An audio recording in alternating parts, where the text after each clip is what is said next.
Well, there's no problem. If you had a gun, shoot him in the head.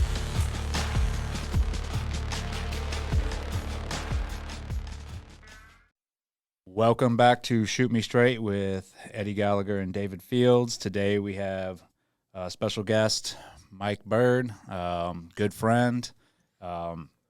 He's come from Jupiter. Is it Jupiter, Florida?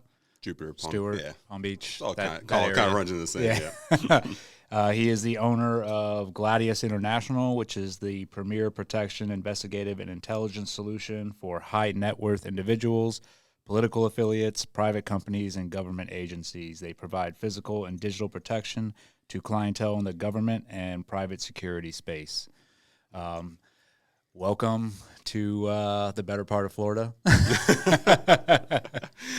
That's up for debate, but yeah, debatable. Yeah, but no, man, it's awesome. I'm glad you guys made the trip out here, and that you're taking the time to be on the podcast. And I'm excited to just have you tell your story and where you're from and how you came about creating Gladius International. I think it's definitely a compelling story, and I think it'll resonate with the listeners of why you do what you do.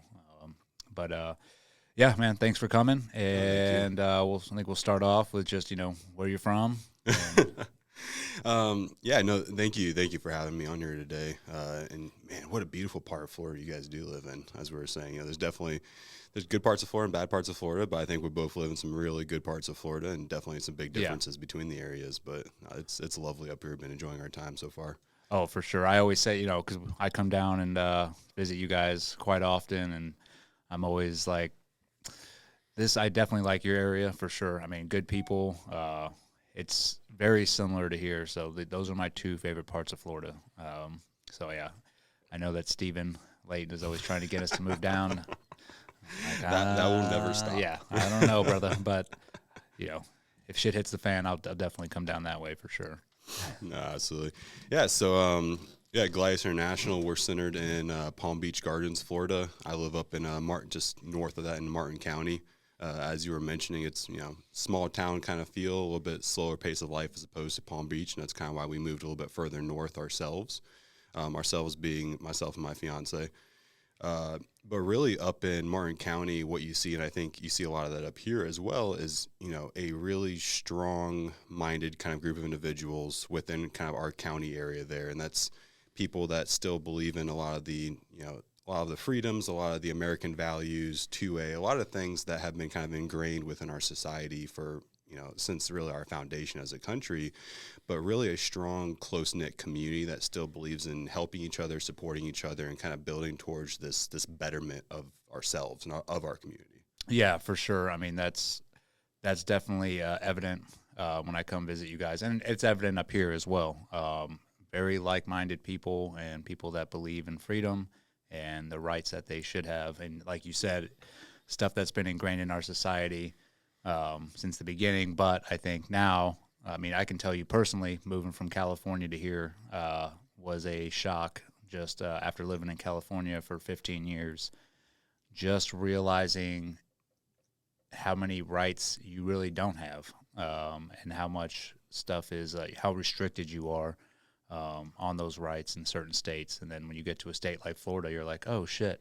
I can own a gun. I can do this. Okay. And it was definitely an awkward feeling when I first moved here, but now, I'm full. I'm all in, and I don't plan on going anywhere anytime soon.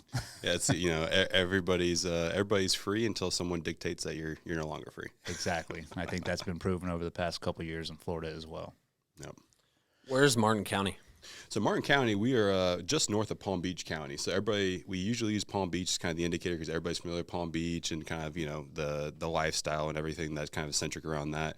Palm Beach is about 2 hours north of Miami as well. So kind of use as another geographical location. But as soon as you go north of Palm Beach County into Martin County, you can feel the pace of life kind of slow down. Specifically where we settled down in Palm City, kind of in the Stewart, Palm City, Jensen Beach area, is very much of the old school mentality of slow growth, keep your beach town, kind of keep that mentality, keep that kind of ecosystem going. But what we've seen here recently is because of, and we've seen quite a bit of up here even, is all the construction. There's all this money and all this influx coming in that's causing change, right? And it's change for the good, change for the bad, but with that comes kind of this evolution of what, the local infrastructure and community looks like. And so as we are centered there in Martin County, north of us, you have St. Lucie County, south of us, Palm Beach County.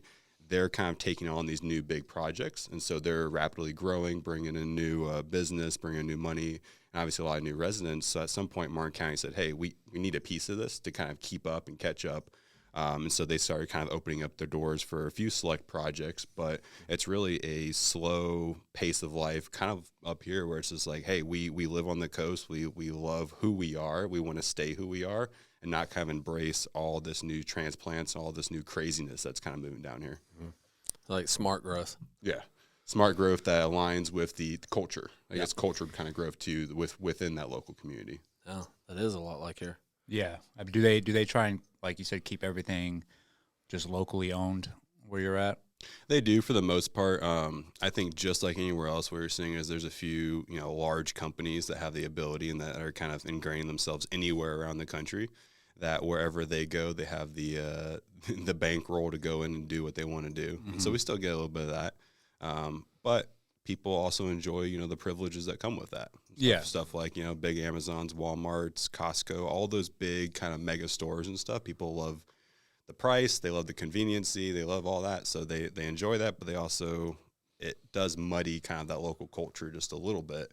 But you got to take the good and the bad. Yeah, there's pros and cons to everything. Yeah, it sounds real familiar. Blue Mountain Beach, right across the street. Exactly. Don't get me started on that. Everybody wants to be able to get their Amazon in 30 minutes or less, right? Yeah. That's awesome. So, did you grow up in Martin County? Partially, I guess is the way I would say it. So originally, I was born in Indiana. Wow. I moved down. We moved down to Florida. Moved down to Florida from a young age. Spent a little while down here, and then we'll kind of get into a series of events that caused us to kind of move for a brief period of time. But really spent the majority of my younger life growing up actually out in Wyoming, which incredible, unique experience. Looking back on it, I mean, I'm blessed to be able to say I spent the majority of my life kind of growing up out there and kind of growing into that culture, I guess, in a sense, away from kind of, again, talking about that fast pace of life, that fast pace of culture, everything that's kind of built into South Florida, but kind of getting the opposite of that by moving out to a small town out in Wyoming and just slowing down. Yeah. Right? What age were you when you moved to Wyoming? So I would have been in third grade. So I'm trying to do the math on that. Trying to do the math on that. 8 years old. Probably around 7 or 8 years old. Yeah. I remember that distinctly because third grade is when I was able to start snowboarding more. And I guess at that point in time, like kind of growing up a little bit, I was at the age where I could actually do more of the fun snowboarding stuff. Mm-hmm. And so that's kind of when the official swap was kind of made, and I was able to kind of embrace that during the winters, which led eventually to some really fun activity on the snowboarding side. Nice. But Amen. How long were you out in Wyoming for? So I was from third grade through my junior year of high school. Okay. Junior year of high school, we made the decision because I had ambitions to play football, kind of going to college, that the recruiting environment and a little bit of identifying characteristics of high schools in South Florida are sometimes more tantalizing to universities when they're looking at whether it's recruits or even just student prospects, essentially. The idea of, hey, you come from a known high school in South Florida versus some of the unknown kind of out in, rural Wyoming, I guess kind of helps a little bit with that process. Yeah, I guess with the competition out in Wyoming is pretty scarce, so they're looking where they breed competition and breed the best. Exactly. Yeah, and where there's overall competition, whether it's academically or on the sports side. So I made the decision to come back down to South Florida, finished up my last years of high school at Jensen Beach, which up there in Martin County. And then, was lucky enough to be able to turn that into actually follow my goals for a period of time. Went up to Ohio and played 3 years of collegiate football up there. Where at? University of Mount Union predominantly. Okay. Yeah, so, smaller school that's very well known for their football, has one of the longest standing histories in football in the U.S. Basically, they were a part of that initial football foundation that kind of based itself out of Ohio and kind of that area. And then just outside of our town where the school is located, you have the Hall of Fame. Yeah. Up there. That's right. Yeah. all the Buckeyes up there. Yep. Buckeye country. Yeah, the amount of times you hear the Ohio State. Yeah. Oh, yeah. Well, Andrew and I, Andrew grew up in Indiana, obviously, and then I spent my high school years there, and that was always like a rival. All the Buckeyes across the border. Remind me, what part of Indiana were you? Fort Wayne. Fort Wayne. Yeah. I don't know where that's near. I'm the worst, dude. I moved there when I was a freshman in high school, and then left by the time after I graduated. So it's been 4 years there. Really didn't take the time to search other parts of Indiana. That's fair. I mean, I was born in South Bend, which the only reason people recognize the name occasionally is because it's very close to Notre Dame. Notre Dame, yeah. Yeah. And everybody's familiar with that. So. Oh, yeah. That's awesome. So did you play football in college? I did. Yes, sir. So, yeah, I played 3 years. Kind of at the culmination of 3 years, I had kind of an unlucky string of injuries throughout kind of the majority of my football career. That by kind of the end of that third year is like, man, is this worth kind of putting my body into the detriment, for all the years I have left, For sure. And all the kind of the ambitions and the goals and stuff I had kind of going forward. Is it worth trying to grind out another year, put my body through that, have potentially another injury that's going to kind of delay that process or hinder that process going forward? So made the decision at the end of my junior year. Is like, hey, I was able to say I came and I played college football. I was able to kind of make it to that level. I was able to see what that environment was, what that team mentality was, and kind of get that experience. And I'm blessed for that. And then I'm also blessed to be able to have the ability to say, hey, I was able to leave on my own kind of fruition at the end of that year and say, hey, let's see what's next. And at that point in time, it didn't really make too much sense to kind of stay up in Ohio. So I ended up coming back down to Florida, went and finished up my college career at FAU. Got my degrees and stuff there, and was happy to do so, and kind of been more or less centrally located in and out of Florida since. Yeah. What did you end up getting your degree in? So I got my degree in criminal justice, and I also did sociology and psychology. Oh, so I really liked the kind of the triple play of how they all kind of work together in a sense.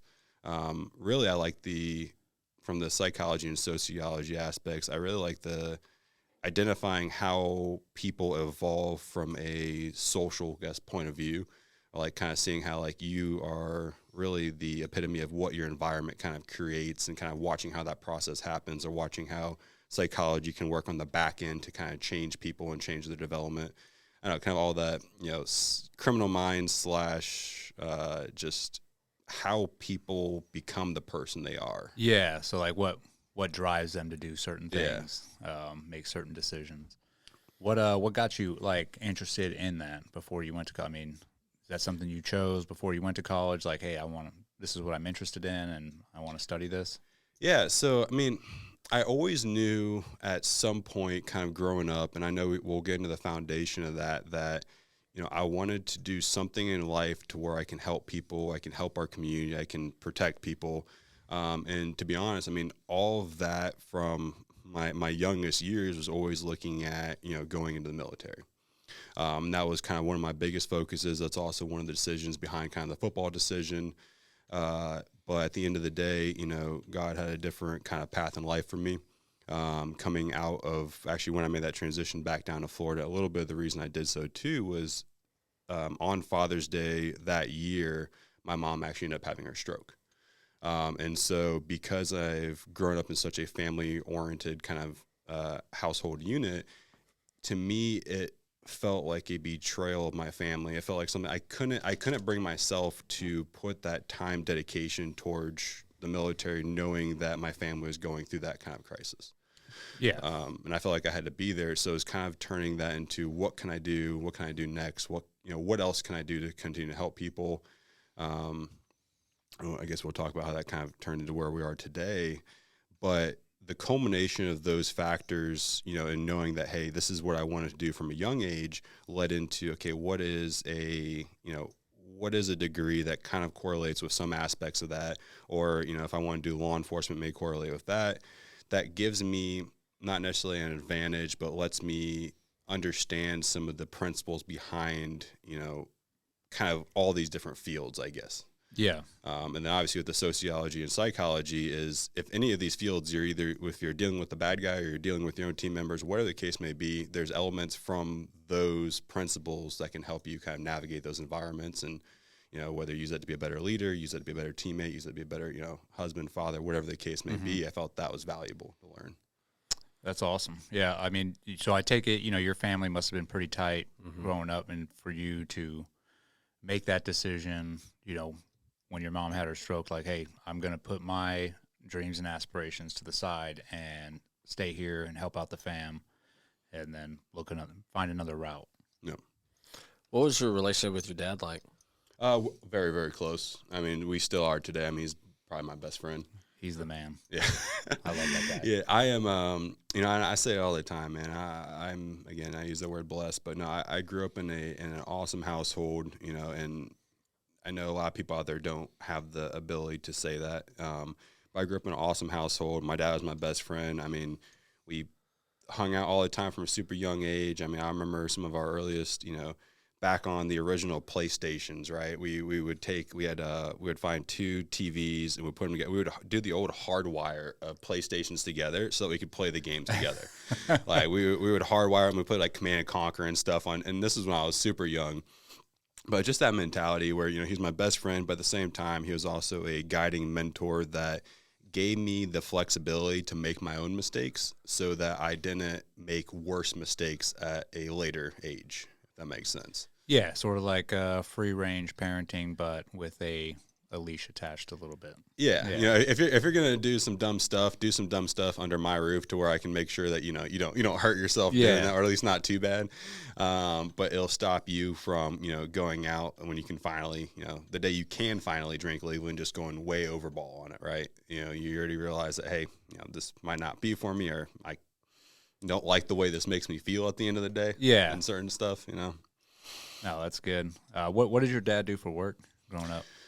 So they were really involved kind of in real estate construction for a number of years. When we kind of moved up to the Martin County area, my parents owned two separate businesses and kind of a few, I guess, supplement businesses that kind of associated with those.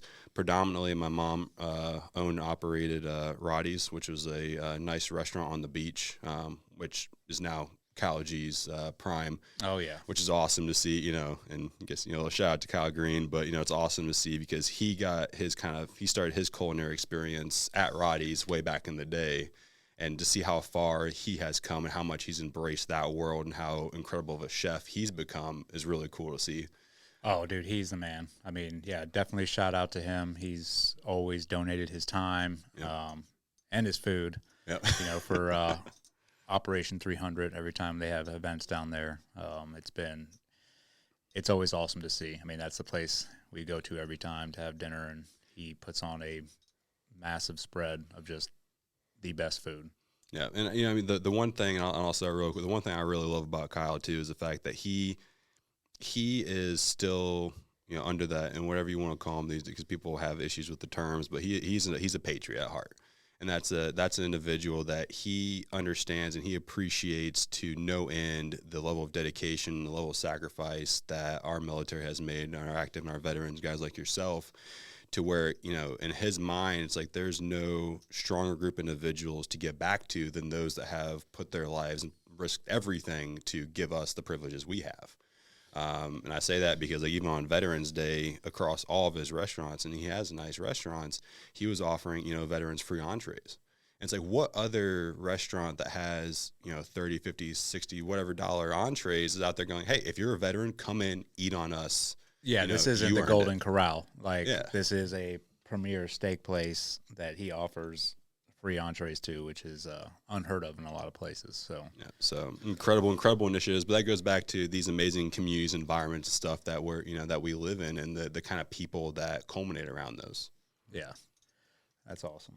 Do you think there's more people out there than people realize that are true patriots? I'd say conservative, not politically necessarily, but like conserving good American values. I think so, or at least. What I'll say is I choose to believe and hope so, and I say that because that is what really the foundation of our country was built on, was really those ideas. And the moment that I think we as a nation step away from that is the moment that we're truly in trouble. And it's unfortunate. I think we're starting to kind of curtail that way just a little bit. I think that's the agenda, is to curtail away from that, which is why, like you brought up before, the term patriot, they've, deemed that as a bad term, like, oh, you're an extremist, or you're, so far right. I think that's where they try to label those people patriots. And, and I'll say, like, the people that are, like, extremely far right, just the same as the extremely far left, I mean, yeah, they sound like whack jobs, and their ideals are definitely, and beliefs are a little out there. But no, I mean, the patriot is not a bad term. And then when you go, like, to your area and you meet people like Kyle, or people like yourself, or like Steven and all these other people that we've met down there, and people up here as well, like Dave, you're falling into that category. I mean, these are just people that love this country, love what we have, appreciate what we have, and they're willing to give back to the people that support and defend it, and I think that's where, we sort of draw the line. And then, unfortunately, with recent events over the past couple of years, there's been a certain part of this country that has taken advantage and tried to demonize those individuals and say, they're the problem with this country and blah, blah, blah. I mean, it's all BS. And I'm hoping, that sort of fizzles out as we progress forward here in the next couple of years, and hopefully get back to some sense of normalcy. Yeah, I think, and you mentioned one word in there too, I think really sticks out, and that's the idea of appreciation, right? And that's that I think when you can truly appreciate the privileges, the freedoms, everything you have, the last thing you're ever going to let potentially happen is to lose those, right? When you truly understand what that freedom costs, what those privileges cost. And I know, unfortunately, you know better than most. Yeah, just a little bit. what that costs. But I think one thing that, you see society kind of trending towards is it's less appreciation and more expectation. It's, hey, we expect all this, right? We live in the U.S. We expect to have all these things just given to us, and just have all this freedom and all this breath and all this, room to play, where it's, you need to appreciate, understand why you have that, the why behind that, and appreciate it to no end. And now let's figure out how to make that better, not just accept it and expect it to fall in your hands. Exactly. Well, I think the key there is you have to work for what we have, and work for the things that we can appreciate. And like you said, there's a sense of entitlement that is like, well, no, I was born in this country, so now I deserve everything that's coming to me. And it's like, no, you don't deserve a thing. Mm-hmm. You have to work for what you want. And I think that's one of the main issues, is people just don't want to put in the sweat, and equity to, to build this country up and to make something of themselves. They want everything handed to them. Well, you appreciate what you work for, like, I mean, even with my kids, I'm like, this is my house, my cars. Like, you guys own nothing, right? Like, you're going to have to work for it, right? So that you'll appreciate it, because anything we buy them, it's like, tear it up, and it's like, okay, I'm not buying you that anymore. Like, you have to appreciate it. I think there's also the opposite of that would be a sense of burden. Mm-hmm. Like, I'm private, never went through military, entrepreneur, but the way that have been able to create businesses and more wealth than I ever thought, right? And the way that I've been able to do that has been on the backs of the infrastructure. There's so many people always behind everything, so that you have the ability to do that. Yeah. Right? And the way, even in our country, it's like there's a lot of deaths to secure that freedom. And there's a sense, I think with private citizens especially, it's like there should hopefully be a sense of burden that goes, hey, if I've got to take care of ourselves, myself, my family first, but when you do, to give back. And what that looks like is different across the board, not just money, right? Money's actually probably the easiest in a sense, but like giving back of time, be giving back of effort, like whatever platform you have to give back to military and honestly, law enforcement. Yep. I don't think Absolutely. they get enough props. Well, yeah, and first responders. I mean, anybody that is out there sacrificing their time. I mean, yeah, they're getting paid, but they're sacrificing their time away from their family to do a job to protect others in some form or fashion and putting their lives at risk. That is definitely worth, giving back to, and I think, again, along with them demonizing the word patriot, they're also demonizing the people that actually sign up to protect and serve this country or their communities. Yep. So yeah. And I mean, it's, again, it goes back to appreciation. I think there's a lot of places, and again, I think we're lucky to live where we do, but there's a lot of cities and a lot of states and a lot of areas that don't appreciate their law enforcement anymore. Of course, until they need to make that call, right? And then it's like, why aren't you here already? But they don't appreciate law enforcement anymore, and that's when you start seeing all these initiatives and stuff pop up. And unfortunately, what you see, I think, too, is, as you were mentioning, is you have that kind of that extremism on both sides, but every single day, I mean, I don't know how many there are, but I can only imagine how many 911 calls do you think actually go out, right? And then what percentage of those calls, I would guarantee it's probably, 9 out of 10, 18 out of 20, whatever the case may be. Vast majority of those calls are successful, people are happy, and you never hear about it. Yep. Right. But the one time that there's a mistake and it can play to the advantage of whatever media is trying to do, it gets blown up. And so what people start associating with norm is that instance, because now every time they go on social media, now every time they turn on the TV, whatever the case may be, that's being blown up. It's being showcased again and again and again, to where it makes, and going back to the idea of psychology and sociology, right? It makes you believe, because you see repetition again and again and again, that this is the norm. Yep. And so if you truly believe that is the norm without knowing anything else, I can understand how you might not appreciate, right? How you might want to emphasize that, hey, this is not good and this is bad, et cetera. But if you need to look at the entirety of what's going on, you look at how much law enforcement truly do proactively, how much they truly help the community, how many calls they're actually, doing successfully, to really actually, I think, be able to make that, final kind of decision on which side of the line, you want to look at when it comes to law enforcement. But most people don't take the time. No, they just want it. Well, most people, I don't want to say they're lazy, but I think most people just want to be told what to think. And that's where they turn to the media, and they're like, okay, I'm just going to listen to whatever they say. And I'm hoping, my big hope is, over these past couple of years, with all the BS that we've seen, with the, COVID and the mandates, and then them demonizing the police, demonizing our military, that people are waking up and being like, you know what, I'm not going to watch the news anymore, because the news is, I'd say, 90% bullshit.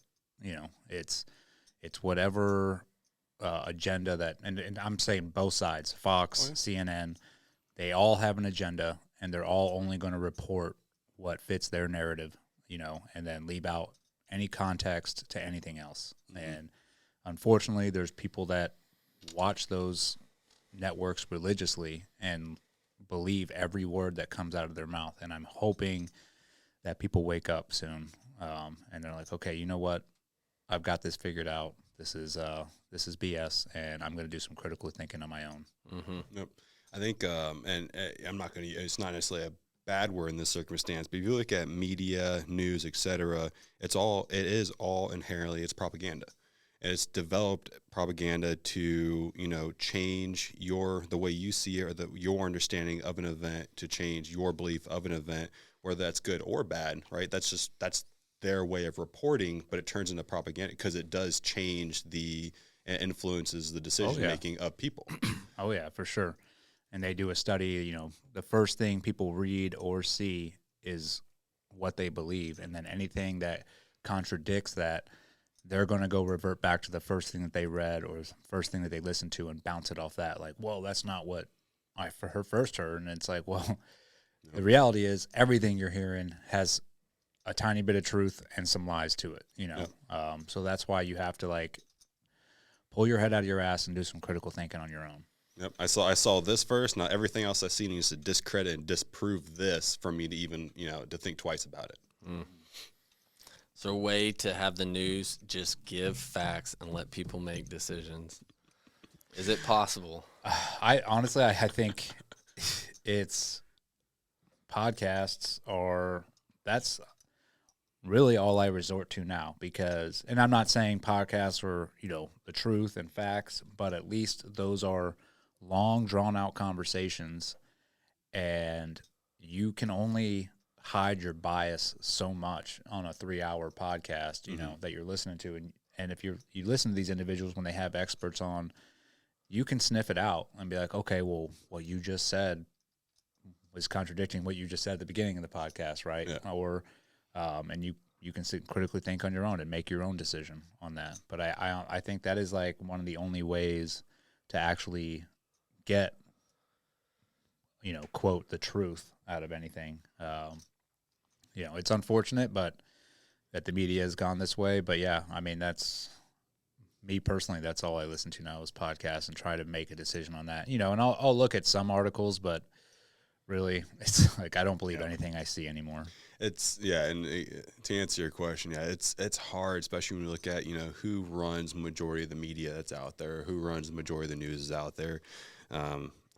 If you're watching kind of current events, even some of the recent shifting within Fox News, and we've seen shifting across all the kind of the major news outlets, but there's definitely agendas at play behind each one of those. And so I think in order to find the truth within each of those news, because there's elements of truth in everything they say, maybe not the whole truth, right?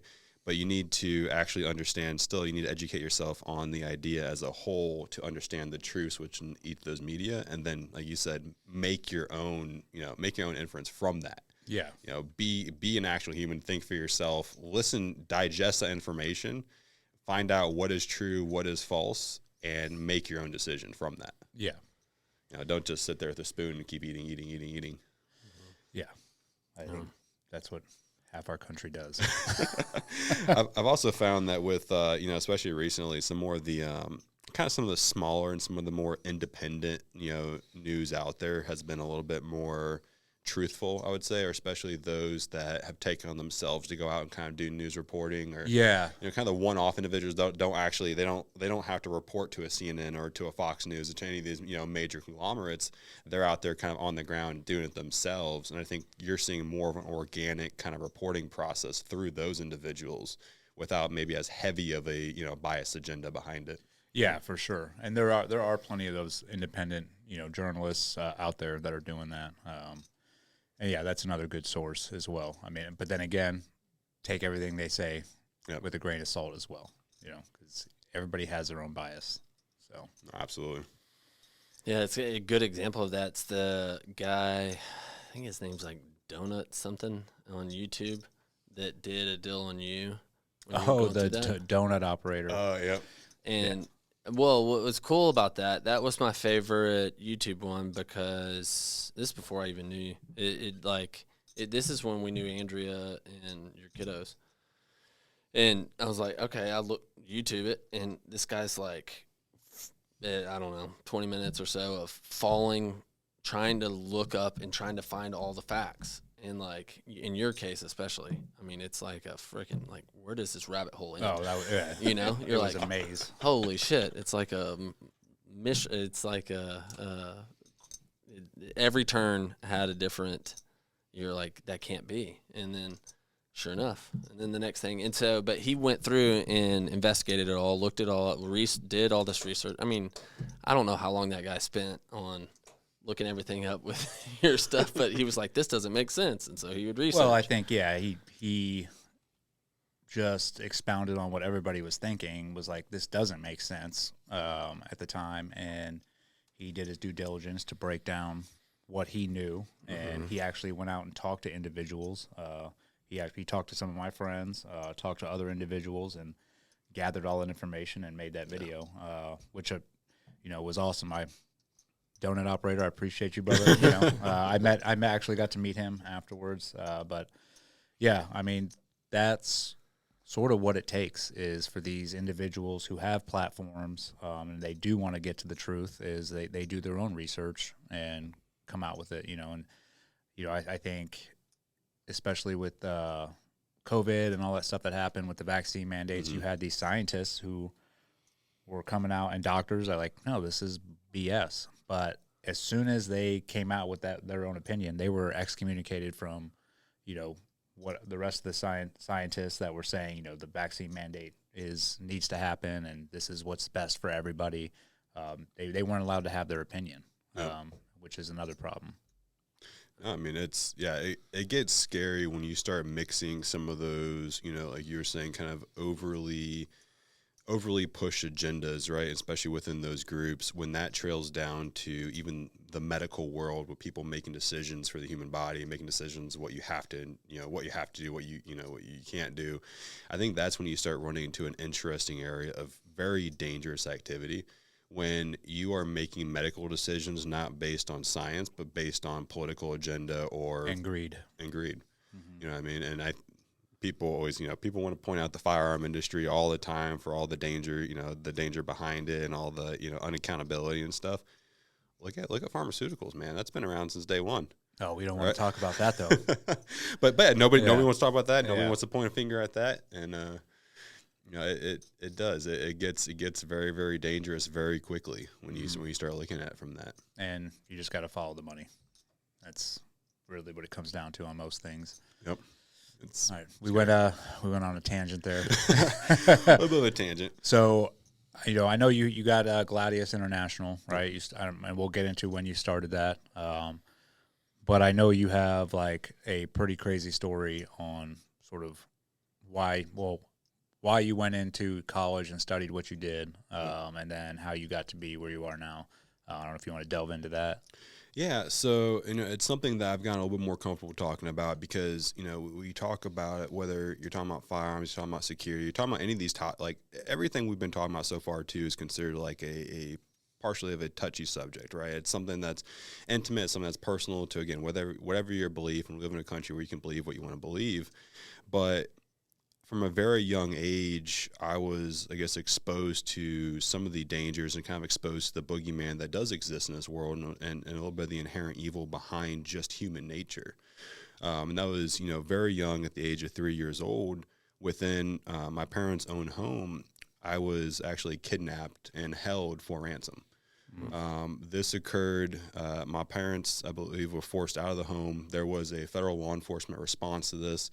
Actually, not long ago, actually at our Maxim event, we got to meet one of the agents that was there, which was an interesting little spin on things. Oh, that's awesome! 'Cause it kind of came full circle. But regardless, it turned into basically a hold off between this individual and federal law enforcement. I believe it was around 8.5 hours standoff. At the end of the day, this individual gave up. It was a quicker law enforcement reaction than he was expecting. And at that point in the day, you're trapped in the number of kind of directions you can really take that is very, very limited, right? At that point. And, he chose to kind of end things, quote unquote, peacefully, and, did time for that. And that caused a lot of reaction kind of within my family, specifically, and I can't quite imagine what they felt in that circumstance, knowing that their child was taken. Dude, I can't imagine. And had to kind of sit there and wait, right? I mean, you're talking about 8.5 hours of not knowing.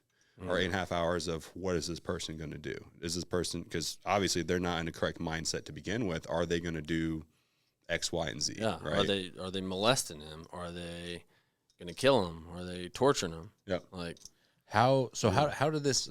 Or rewind back a little bit. Like so this individual got into your home. Yep. And then forced your parents out. Right? Is that what so how did that go down? Do you, like, I know you were only 3 years old, but obviously your parents might have recounted it. Yeah, so to be honest, we've never recounted the exact details, because I've never really, I understand why, and we'll talk about it, because I didn't truly knew that any of this occurred until actually when I came back here to Florida from Wyoming in high school. Wow. And that was my fiance at the time, and we didn't date after this happened, but my fiance now, sorry. I took her to prom, and that was my junior year. So I took her to prom. Her dad retired from 30 plus years of law enforcement firefighting. So kind of does what I'm sure a lot of law enforcement dads does, does a little background, who's taking my daughter to prom. Lo and behold, comes across kind of, a news article on what happened when I was younger. At the end of the night, kind of brings it to my attention, is like, what is this? And I have no idea. I don't remember the occurrence. I don't remember anything about it. My parents and I have never talked about it. So it's never kind of been rediscussed. So I'm like, that's not me, right? I don't know. Like, I've never heard about it, so that's not me. I go home that night, and of course, my curious brain's like, I wonder. So I look it up and I start reading the details, and lo and behold, it was a true article, and bring it up and kind of have a little bit of an uncomfortable conversation with my parents about what actually happened. Were you like looking at that article like, what the fuck? I'm like, I did what? What happened to me? But yeah, I mean, and then kind of having, and it was like, it was kind of like a holy shit moment. It was like, this really did happen. But then that kind of comes full circle with what I did in college. Also helped me kind of do a little bit of self-reflection on, what I'm sure that experience entitled, but what that causes from a psychological kind of reaction within the human mind. That's the idea of, really trauma suppression. And, when you, especially, being young too, but the human mind is incredible how you're able to suppress, this kind of large amount of trauma, kind of that trauma overload. Mm-hmm. And a lot of times that can kind of create a blank in memory around that unless it's, discovered at a later period and kind of dived into. So it helped me do a little bit of reflection on that. But what it helped me understand too was after that point in time, growing up, I was socially awkward. I was very much an introvert. I loved I still love, video games, and I love, being my own person, being inside. But, I was socially awkward. I had a hard time kind of socializing with some individuals and really kind of getting out. I would go to school, come home at the end of the day, play video games, do my homework kind of stuff, and really not leave too much. Mm-hmm. And I was kind of pushed into, and I'm thankful for it, really into sports. So my outing was really getting heavy into sports, and so I started playing football, and then I kind of dual sported into wrestling as well, and I did track and field for a number of years. But going into those environments, building up that team mentality with those guys kind of helped me find my peer group that helped me kind of break that shell, right? It's like, hey, I'm a part of the football team and stuff, and you know how it is. I mean, you get, super close to all those guys and stuff, and that's like your family, and that helps you socialize and kind of breaks out of that mold, and it helped that, a lot of times being within kind of that quote unquote jock group, you're looked at in a positive light amongst just kind of, the normal students stuff of the school. And you're kind of held to that a little bit, not that podium, but you're kind of put in that box a little bit, but, being, one of the football players. And so that kind of helped overcome some of the social issues. But what it helped me realize was every step in my life kind of growing up was this idea of breaking down those walls, becoming a harder kind of target, harder individual, becoming kind of, whatever, bigger, stronger, faster, however you want to say it. But it's really creating an individual that is mitigating and, breaking down the chances of a situation like that ever happening again. And that was all subconsciously. And you trace that back to when the trauma from 3 years old that you had suppressed. Yep. Yep. And that's what I believe. I believe that trauma kind of, caused that initial breakdown and kind of that, that dip, but then over time, kind of through the sports and everything, was able to kind of come out of that dip, break that shell. And then really once I knew that happened, it kind of became, one of those like aha moments where it's like, kind of makes sense if you kind of backtrack a little bit and kind of see where everything started. And it started after, a traumatic event like that. So I have questions. I'm not going to let you get past it yet. So your mom and dad, when you're in junior high, the dad says, "Hey, buddy," the dad of the girl you took says, "I read a news article or I did some research on it, and you were kidnapped as a kid." And you're like, "What?" You go home, you look it up. What was that were your parents like, "Oh crap, we thought we'd like, Mom, Dad, is there something you want to say to me?" No, and it wasn't really. It was an uncomfortable conversation. I think the most uncomfortable thing was actually probably for me to even bring it up in the first place, because it's like they didn't mention it for a reason. I never realized it ever happened, And then obviously thinking about it is you're also like I can only imagine what toll that took on them. And so if I bring it up, I'm also rehashing that in their minds. And do I want to do that? Do I even want to bring that up? But I felt like it was something that at least had to be, confirmed, right? Yeah. Like we need to actually understand, did this happen? Did this not happen? But really, I mean, it was an uncomfortable conversation to bring up. It wasn't a long conversation. We didn't talk, and that's why we didn't really talk about a ton of the details behind it, because it wasn't also worth, I think, diving back into headlong as a family, because it's been so long since that happened. We know it happened. I kind of started understanding what the repercussions of that happening were. And so it's like, okay, I need to make sure that this actually did happen, kind of for my own sanity. But I think it needs to be discussed as a family unit, and then once that's done, let's move on. Yeah. Were they like? How'd they first respond to it? It was kind of a little bit of like a hesitant silence, kind of like a remembering almost, where it's something that you could tell that they definitely dug that away too and buried that somewhere, and probably weren't necessarily expecting to bring it back up or have it brought back up. So it's definitely an interesting conversation overall. They say how come they didn't tell you, like, growing up?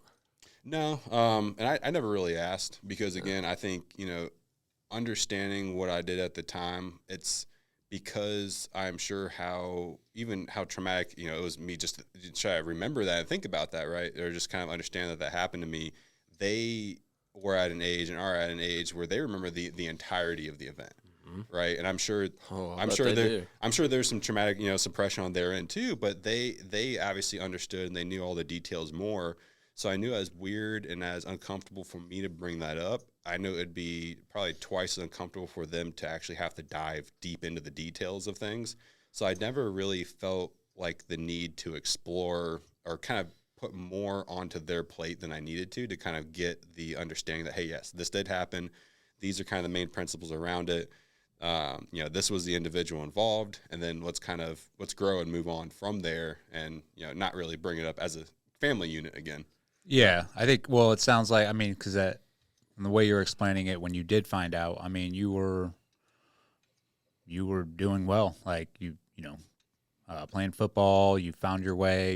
You're not really having any issues from it. So I can probably understand why your parents are like, why would we delve into this? And if this, if we do delve, like if I told you when you were younger, then maybe that would have affected you more. Yep. Like knowing that you were kidnapped and maybe had more of an impact, negatively or positively, who knows?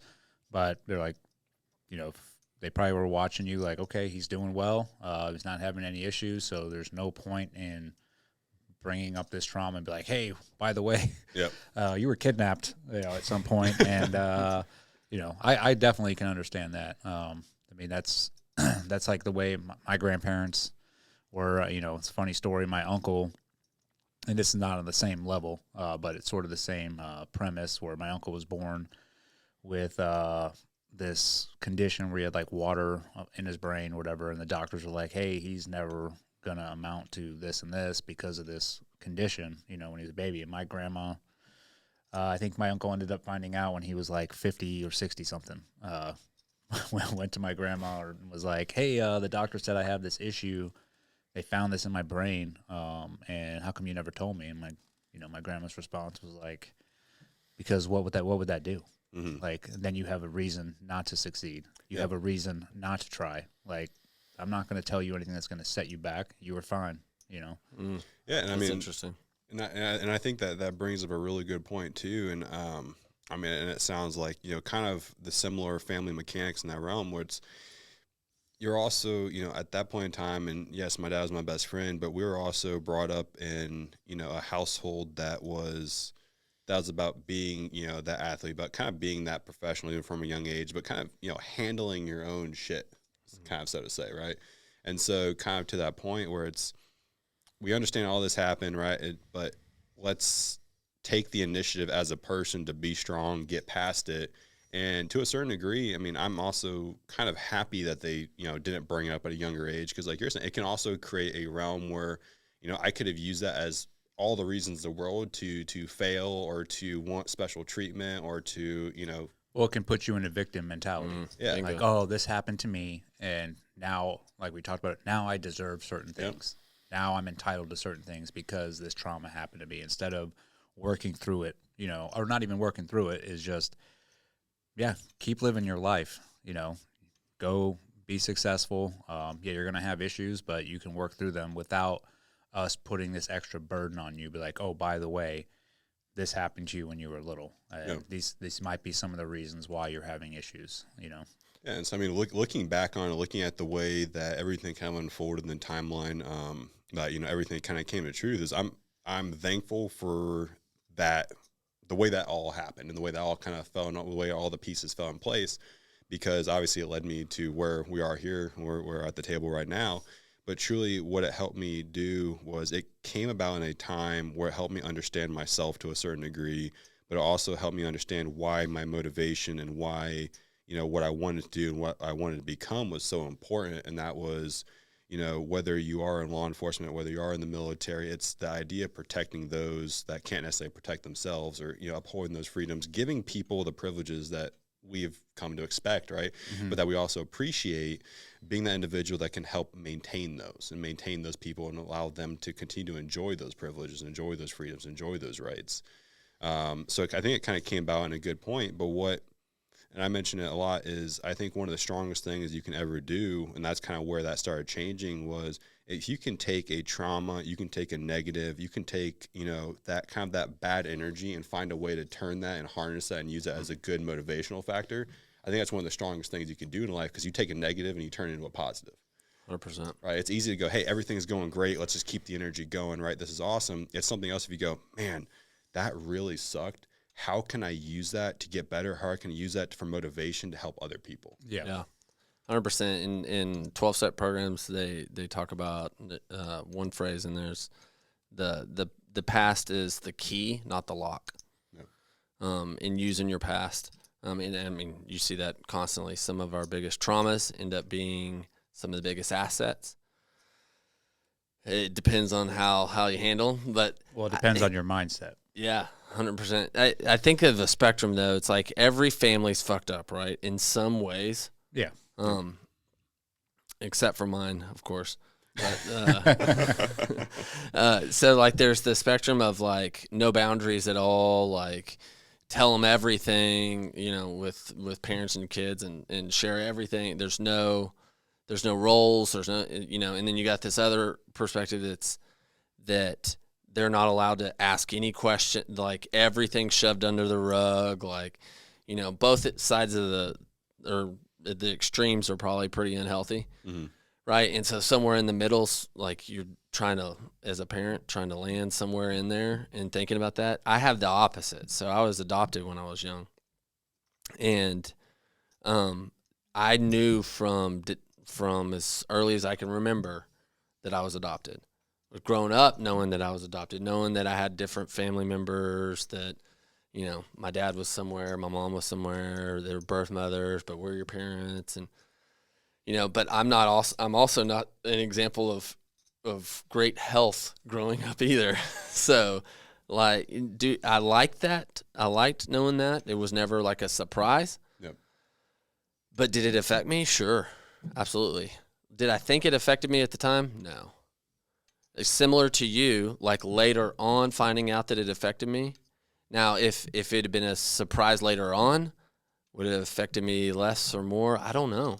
But I do know that I do think that it's going to affect me no matter what, because we're human, and it's what we do with it, and how we can turn it around, how we could play a victim, and then turn it around. However it is, but not using that as a crutch. I can see where your parents would think, hey, we shouldn't share this with him. Mm-hmm.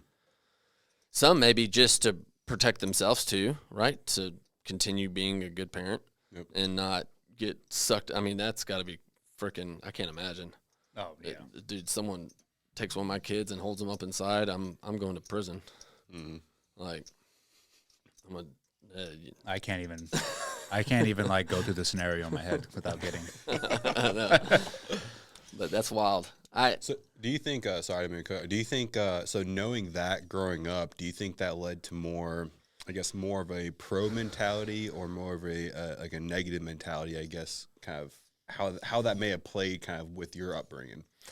So I was a bad drug addict growing up, right? So maybe that played in, but also genetically, like I think I would have been a drug addict no matter what.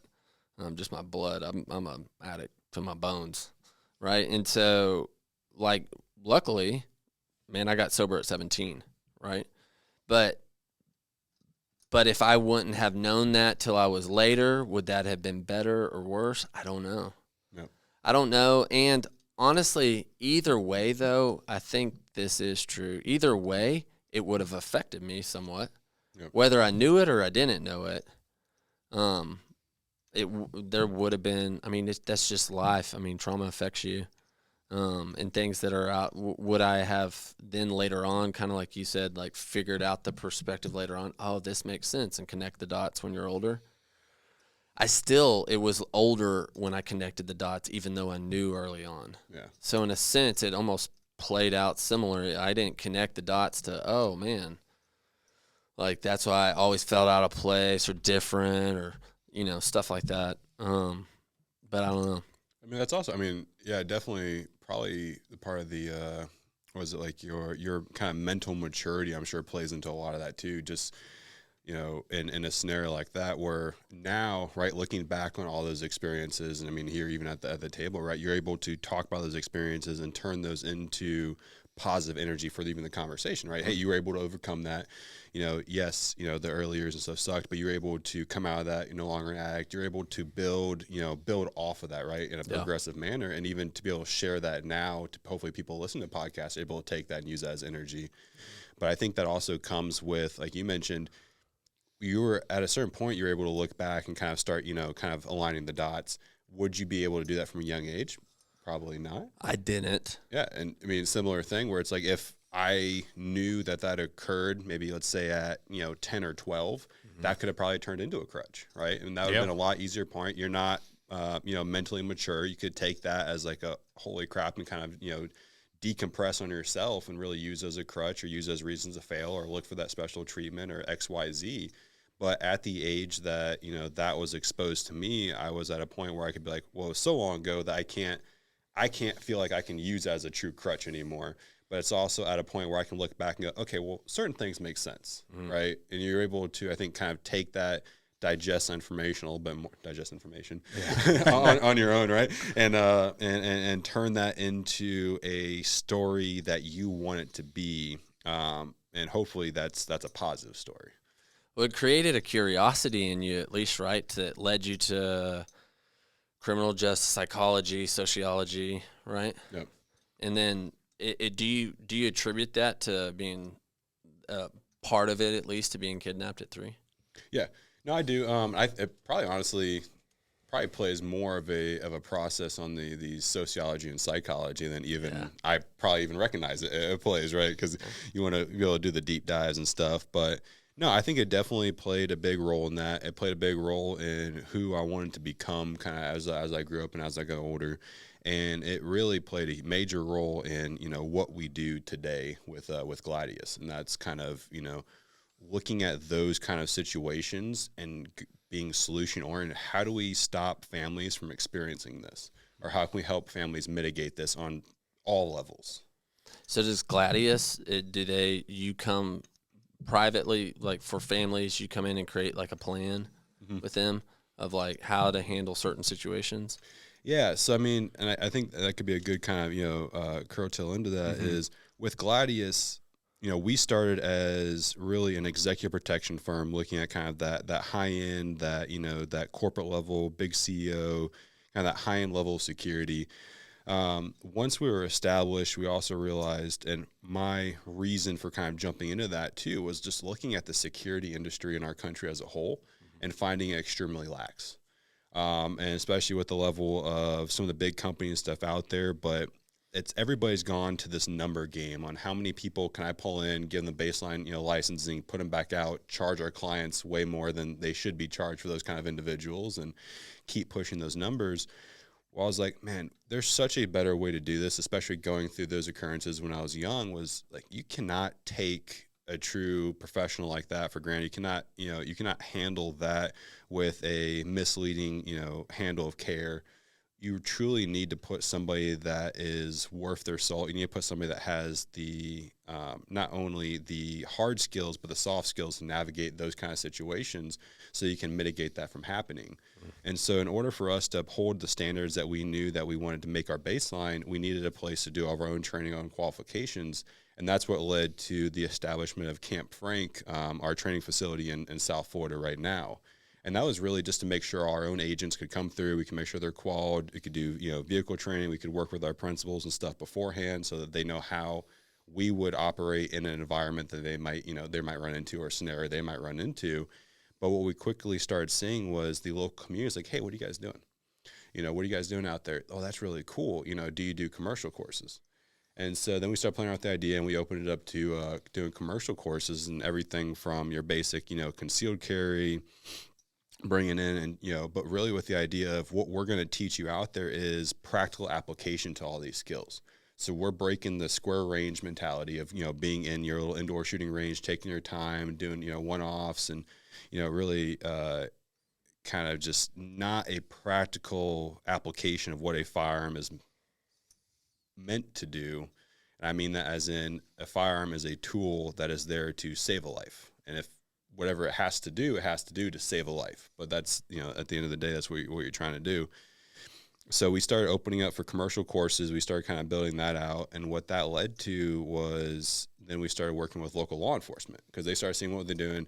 And really from the base, with those standards in place, bringing in, we hire basically exclusively from the special operations community, federal law enforcement, SWAT from local, but guys that have been in these situations, guys that have had to use those skills in some of the worst environments, that have been around the world, but truly guys that have a higher level of operational knowledge and kind of that tactical knowledge to be able to apply what they've done on, that top level, and now bring it down and apply it to a commercial law enforcement market to help these individuals navigate kind of the everyday scenarios that they might run into.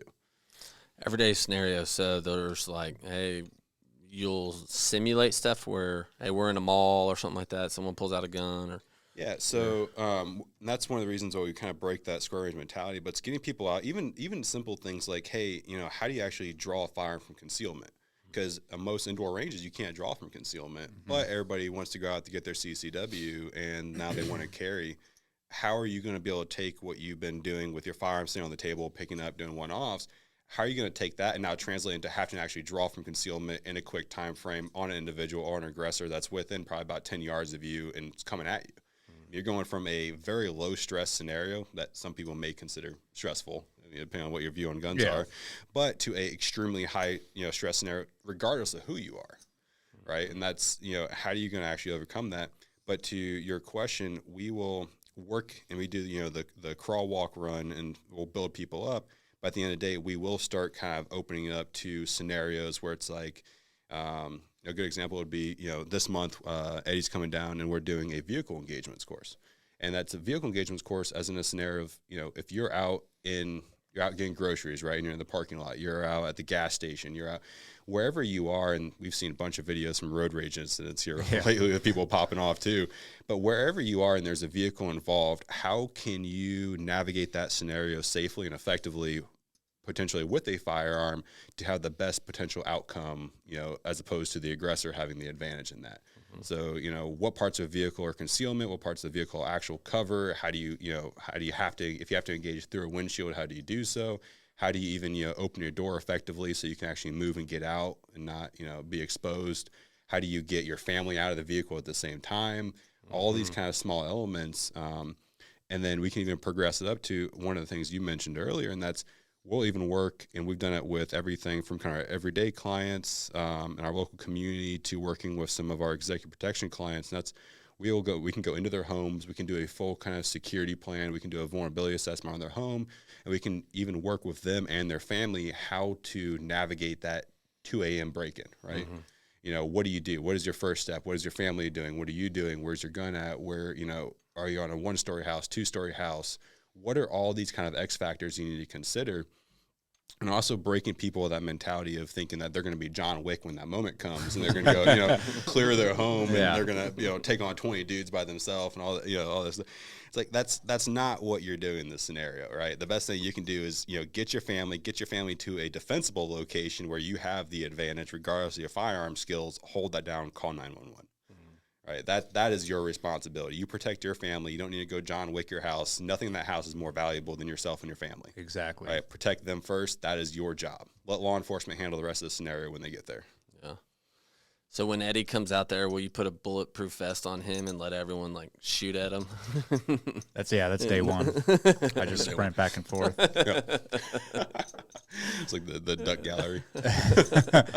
No, it is. And that's, I've come out and worked with you guys over the past couple of years, and you guys definitely have the right mentality with the training that you're putting on. And, I work at different ranges, and I teach, instruct different civilians. And this mentality of these guys that come out to shoot, and they're like, oh, they're on a static range, and great, man. You can hammer those shots in there each and every time. Yep. You're good. But what are you going to do when a situation happens? And the shooting portion, yes, you should know how to shoot your weapon. You should be good at it. But in reality, it's, can you be a thinking shooter? Can you, take advantage of the situation that's going on and make strategic decisions to protect yourself and your family or anybody else around you? And just learning how to pull that gun and start sending rounds downrange is just part of the problem. Yep. Or solving part of the problem. The rest of it is okay, how are you going to execute getting out of that situation? And I don't think people have that mindset a lot of the times. They just think I'm going to react to whatever happens. It's the same thing in the combat sports world, right? People, take jiu-jitsu or MMA, and then they're like, oh, dude, if something happens, I'm just going to react and go, the training's going to kick in, and it's like, well, okay, dude, what environment are you in? What's the situation? And it's really just building situational awareness for those clients that are coming in and being like, okay, man, in this scenario, this is how you should probably react. This is the things that you should be thinking about rather than start sending rounds downrange, But yeah, it's always a professionally run course every time I come out there. You guys have an excellent team of, special operators, mainly from guys from the group, specifically fifth group. Yeah, just awesome dudes, and you can tell they take a lot of time and put in a lot of care into the instruction that they're putting out. As someone who's just as a civilian, never been through combat, never done CQB, right? CQB, CQC, yeah, room clearance, yeah. Going through the scenarios multiple times, how much more does that prepare you if that scenario actually happened? Is it 10 times, 100 times? Just simulating it has to prepare you a ton more. Yeah, and that is what we hope, and that's what we kind of build that off of. And we'll even do occasionally, we'll work with groups too on some of kind of even just basic awareness principles and stuff too. Exactly to your point. One example of that, and I'll kind of show where that lead ways in, is the fact that we have a women's group, and sometimes with the women's group we'll do awareness principles. Specifically, we'll do stuff centered around anti-human trafficking or how to get out of those kind of scenarios, what to look for. But we do that because there's a lot of simple methods and a lot of simple, things that you can do during those scenarios that can help lead to a more positive outcome that, to your point, people don't do because they don't know. They haven't been in a scenario like that before. They haven't been taught how to do so. And talking about anytime there's this giant trauma overload and this traumatic experience and there's all that stress, your brain comes down to a pinpoint on everything, whether it's your vision, you start losing motor functions, you have no idea what's really going on. You start kind of withdrawing into yourself. So what we try to do is create that mindset and kind of go through those scenarios in an environment to where we can show them how to apply these methods to help themselves navigate those scenarios so that they see it, they get to do it, and now we start building up repetitions. So when that occurrence comes, it is oftentimes, and it's not just hey, my training's going to take over, but it's easier in those scenarios if they've gone through and they've done repetition after repetition after repetition. that they will start kind of putting those pieces together on, hey, I need to do A, then I need to do B, and then I need to do C. And, hopefully as you do more and more reps, your ability to go from A to B to C gets quicker and quicker and quicker, to the point where, God forbid a scenario happens in that environment, you're able to at least navigate. It's not going to be that same speed because everything else, all the other stimulus is going on, but you're able to still navigate those steps and hopefully lead to a better outcome. Well, it's going to build the confidence in them, right? And that's the main thing. When I put on training out here, and guys want, they want to do CQC or room clearance and like, hey, how do I take down a structure, or, even medical classes, and I have like 1 or 2 days with them, right? And I can only put out a certain amount of information and get them to do a certain amount of practical application in those 2 days. And what I tell them is like, listen, you're not going to leave here an expert. You're not going to leave here, a subject matter expert on this and be able to go out and teach or whatever. I'm like, but what this will do is give you the confidence that you need in case if something does happen, that you will be confident enough to react and do the right thing at that time. And that's really what you need to do. I mean, people think, in the special operations community, it's like, oh, you guys know exactly what to do all the time. No, that's not true. Well, we train so much and spend so many hours working on our whatever skill craft there is. We are 100% confident that we will react to any situation, and be able to apply those skills that we've trained to. And that's really the key that I like to bring to civilians, and like you guys do, is yes, we want you guys to be confident enough to where if something does happen, you'll know how to you'll be able to react at least and do something to get you and your family out of that situation. Yep. What's the what's the saying that is it any action's better than no action, or any action's better than zero action? Yeah. Just start moving your feet, start moving your hands, start working working the problem in one way or another. But that's also, that's why we are very stringent on the way that we layer all these topics too. To where, we're not going to take somebody and throw them directly into the deep end. We're going to teach them and kind of start peeling away those layers of the onion to build them up to where then we can engage in that scenario. We can work into that scenario. So we can do kind of all the finer principles before we start throwing those kind of major applications at these individuals. For sure. I mean, you don't want someone just running around a building shooting if they don't know proper. I tell you this, doing the 2 hours with you a couple times is like within a couple hours, I'll never shoot the same again, right? Like I'll go chest out, and like now, do I need to drill it? Yes, 100%. But it at least gave me the basics, right, where I can practice proper, both eyes open, like how you hold. Those things I think are invaluable. Like even doing one lesson is so helpful, just so that then you can drill. No, absolutely. I think one thing, and whatever level of training, especially working with guys like Eddie, that helps start doing is it's also debunking what we talk about, right? You talk about what you see as most repetition is what you believe to be true, but it starts debunking some of those fallacies that you see on TV so much too. Yeah. Where it's like, if you watch whatever show you're watching, whatever action movie you're watching, there's so many things that happen in those that it doesn't happen like that in real life. And none of the ballistics work like that. I mean, for example, when we do our principal training with, clients on the executive protection side, even in actually on the commercial, and we'll do it with the vehicle engagements, is we do a ballistic panel on doors for the cars. Because everybody watches movies, right? And in these movies, you see somebody rake the side of a SUV or side of a car with an AK, and the guy on the other side is completely fine. There's no through and through. Yeah. And it's like, we'll show you. We'll go out there. We'll put your standard, sedan or whatever out there, and a 9mm will go through and through the car. Like, and there's that's why we talk about certain areas on the vehicle will actually give you some level of ballistic protection, but the majority of it's like a 10 can where those rounds will go through and through. Then you start going up in ballistics, and I mean, it's punching right through there, where what you thought was going to give you cover and where you were going to be safe is a false. Where it's like, we need to debunk that and show you how you can do that. That's a good word. Yeah, I used to shoot like this with the gangster. It's more accurate, right? I mean, Dave's gangster roots.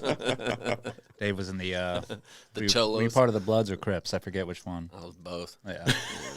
That's Switch hitter. That's awesome. Thank you so much for coming out, man. It's really cool to hear that. It's really cool to hear, especially about the psychology and stuff like that from my perspective, and how you turned it around, right? Not playing and using trauma in the past to turn around and be one of your biggest assets, right? And helping other people with it to prevent it, so. Absolutely. And I mean, where all that leads to is what we are today and what we try to, the promise that we make to every single client, everybody that we work with, and you look at the spectrum of individuals that we have kind of created and the people that we can actually touch and we can work with, everything from, we even have a ladies program for your single mom who's never touched a firearm before, that wants to be confident in her own environment and wants to be able to navigate her own environment, take her kids to the park, etc., all the way up to working with SWAT, working with military, working with these high level, high energy dudes. But that entire spectrum, and then going over to the executive market with everything we do there, is this idea that we are here to build confidence, but the promise that we make is that, the service we put out there is a service that I believe and I trust in would have mitigated that scenario at such a young age from ever happening. And that's why I tell everybody that is the service, that is the business, that is what we created, is a group of individuals, services, etc., that can be tailored directly to meet the needs of whatever the client is, again, anywhere within that spectrum, to make you feel more confident, make you feel safer, and to mitigate scenarios like that from happening to you and your family. Where so if people wanted to look for you or look for your range and they want to take some courses, where can they find you guys? Yeah, so our range is located in Stuart, Florida, just north of Palm Beach. You can find us we're on our website at gladiusintl.com. We're on Instagram as well for now. Gladius _ Fighting that INTL. Yep. And then down in Palm Beach Gardens, is our main office. We also have a retail shop, again, talking about kind of being able to provide A to Z for individuals. So if we're going to show you how to navigate all these scenarios, we're also going to give you the right tools and components you need to actually be successful when navigating these scenarios, and everything in between. We have a small Twitter. Not much really goes up on there anymore either. You don't tweet? No tweets from this man, at least not right now. Yeah. But yeah, predominantly our website, we put all of our new courses on there, and then social media, Instagram, we put all of our courses, kind of what's happening day to day on there as well. Nice. Yeah, we'll put those links below when this episode comes out and we post about it, so people can find you guys. I want to just thank you again, brother, for taking the time, coming down here, being on the podcast. But I also want to thank you, just for the work that you do out there, what you do for the community, for law enforcement, and for our military, and especially for Operation 300. I'll give them a quick shout out. Incredible program. Incredible. Billy and Karen Vaughn. They obviously Aaron Vaughn was one of my best friends, was killed in Extortion 17, and what did I say, 16 or 17? I forget. Extortion 17. Yeah, 17. I don't know why I just brain farted on that. But what they do is they take Gold Star kids and pretty much provide them with that parental figure. If they lost their mother or father that was in the military, they take them out for like a week or a couple weeks out to Camp Valor. Yeah. And it's just I always say this, it's the most purest thing that's come out of these past 2 decades of war. And I know you guys are huge supporters. That's how we linked up. Yep. So I want to thank you for everything you do for them. I know you go above and beyond for them each and every time. So that means a lot to me. And I'm looking forward to coming out here in May and put on that vehicle course and just continuing to have this relationship with you guys and putting on some good training. No, absolutely. No, I truly appreciate it, fellas. Thanks for having me on. And again, I know we keep talking about Op 300, but what an incredible mission that they do. I'll just say, I tell everybody too, one of my proudest moments ever since even starting the company with the range, whatever, is that first time we had the kids from Op 300 come out. And they had, spent some time on the range with the 22 rifles, but that was also during, the COVID experience, to where what we were able to see is, these kids come out and you could see the weight that was kind of on their shoulders from everything they've been through. And then you throw COVID on top of that. But being out there, being with the mentors, being with Op 300, being out on the range, being able to breathe, enjoy themselves. By the time those kids left that camp, they were actually kids again. And that was so heartfelt. That was so, warming to see that regardless, whatever happens, that was probably one of my highlights whenever starting the company, was to be able to witness and just have a small role to play in watching those kids actually enjoy and become kids again. Yeah, That's it's awesome. It's something else. All right. Awesome. Well, thanks, brother. I appreciate it. Out. Thank you, man. Thanks, gentlemen. Out.